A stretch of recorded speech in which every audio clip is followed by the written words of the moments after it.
भगवान शिव के मस्तक का आभूषण बन गया चंद्रमा।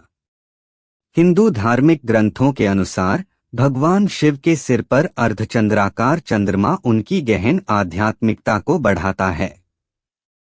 भगवान शिव से जुड़ी हर चीज का अपना अलग महत्व है। वैदिक साहित्य में कई कथाएं ब्रह्मा, विष्णु, शिव और अन्य देवताओं को लेकर है। कुछ ऐसा ही कथाएं भगवान शिव और चंद्रमा को लेकर भी है। कैसे भगवान शिव के मस्तक का आभूषण बन गया चंद्रमा। शिव के मस्तक पर सजा चंद्रमा, इसके पीछे की पौराणिक कथा जानिए। हिंदू धार्मिक ग्रंथों के अनुसार भगवान शिव के सिर पर अर्धचंद्राकार चंद्रमा उनकी गहन आध्यात्मिकता को बढ़ाता है। भगवान शिव से जुड़ी हर चीज का अपना अलग महत्व है। वैदिक साहित्य में कई कथाएं ब्रह्मा, विष्णु, शिव और अन्य देवताओं को लेकर है। कुछ ऐसा ही कथाएं भगवान शिव और चंद्रमा को लेकर भी है।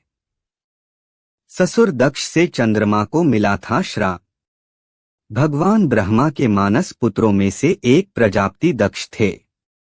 उनकी प्रसूति और वीणी नामक दो पत्नियां थीं। दक्ष की प्रसूति से 24 और वीणी से 60 पुत्रियां थीं। प्रसूति की पुत्रियों में से एक सती ने दक्ष की इच्छा के विरुद्ध भगवान शिव से विवाह किया था। वीणी की 27 पुत्रियों का विवाह चंद्रमा से किया गया। माना जाता है कि 27 नक्षत्र ही प्रजापति दक्ष की पुत्रियां हैं। इनमें से रोहिणी को चंद्रमा सबसे अधिक प्रेम करते थे। इससे दुखी होकर चंद्र की अन्य 26 पुत्रियों ने राजा दक्ष से उनकी शिकायत कर दी थी। अपनी अन्य पुत्रियों के दुखी देख राजा दक्ष नाराज हो गए और उन्होंने चंद्रमा को क्षय हो जाने का श्राप दे दिया। इस श्राप से उनकी चमक कम होने लगी और वो धीरे धीरे अपनी मृत्यु की तरफ बढ़ने लगे। हैरान परेशान चंद्रमा को ऐसे में अपनी परेशानी दूर करने के लिए ब्रह्मा जी याद आए। भगवान शिव के पास जाए आप। श्राप के डर से चंद्र तुरंत भगवान ब्रह्मा के पास सलाह मांगने पहुंचे। ब्रह्मा ने उन्हें भगवान शिव के पास जाने की सलाह दी। चंद्रमा भगवान ब्रह्मा की शरण में पहुंचे। पौराणिक कथाओं के मुताबिक चंद्रमा ने श्राप से मुक्ति पाने के लिए ऋषिकेश में गंगा के किनारे 14,500 देव सालों तक भगवान शिव की घोर तपस्या की थी। इससे प्रसन्न होकर भगवान शिव ने चंद्रमा को एक बूढ़े ब्राह्मण के रूप में दर्शन दिया था और श्राप मुक्त करवाया था। शिव के दर्शन पर चंद्रमा ने अपनी पूरी परेशानी उन्हें कह डाली। चंद्रमा की बात सुनने के बाद भगवान शिव ने उनसे कहा कि श्राप को खत्म नहीं किया जा सकता, क्योंकि दक्ष को एक प्रजापति होने के नाते चंद्रमा सहित अपनी प्रजा के भाग्य का फैसला करने का पूरा अधिकार था। वहीं दूसरी तरफ चंद्रमा की अनुपस्थिति ने प्रकृति के संतुलन बिगाड़ दिया, क्योंकि ब्रह्मांड के अनगिनत जीवन उनकी कोमल चांदनी पर निर्भर थे। ऐसे में भगवान शिव को रास्ता निकालना पड़ा, जिससे कि चंद्रमा की जान भी बच जाए और दक्ष का श्राप भी बरकरार रहे। तब भगवान शिव ने चंद्र को श्राप से मुक्त करते हुए अपना आशीर्वाद देते हुए कहा, कृष्ण पक्ष के दौरान आपकी रोशनी कम हो जाएगी और शुक्ल पक्ष के दौरान आपकी चमक ज्यादा रहेगी। इससे सभी का कल्याण होगा। इसके बाद शिव ने एक पखवाड़े के लिए चंद्रमा की महिमा को बढ़ाने के लिए उन्हें अर्धचंद्र को अपने सिर पर सजाया। इससे चंद्रमा के बढ़ने और घटने का चक्र शुरू हुआ। भगवान शिव महाकाल है, वो समय की बाधाओं से परे हैं।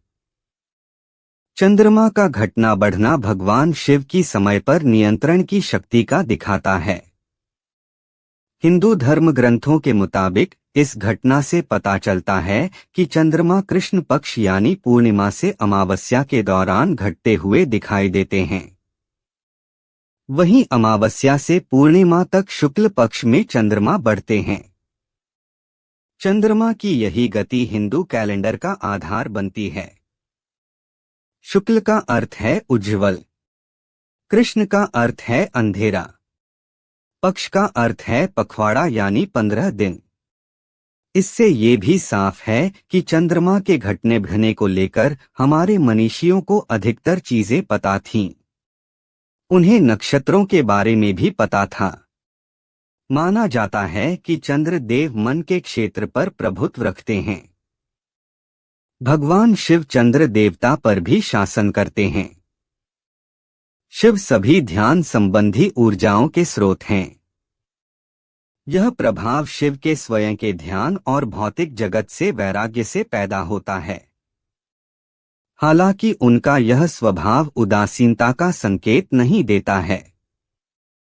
वह उन लोगों को तुरंत आशीर्वाद देते हैं जो अपने दिमाग को विकसित करने और नियंत्रित करने की कोशिश करते हैं।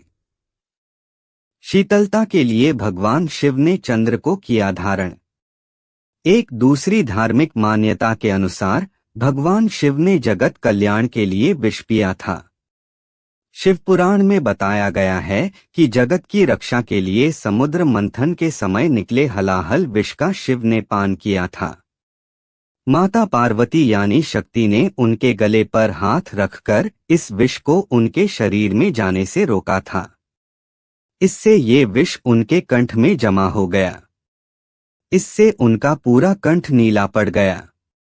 इस वजह से भगवान शिव को नीलकंठ भी कहा जाता है। विषपान के असर से उनका शरीर बेहद गर्म होने लगा।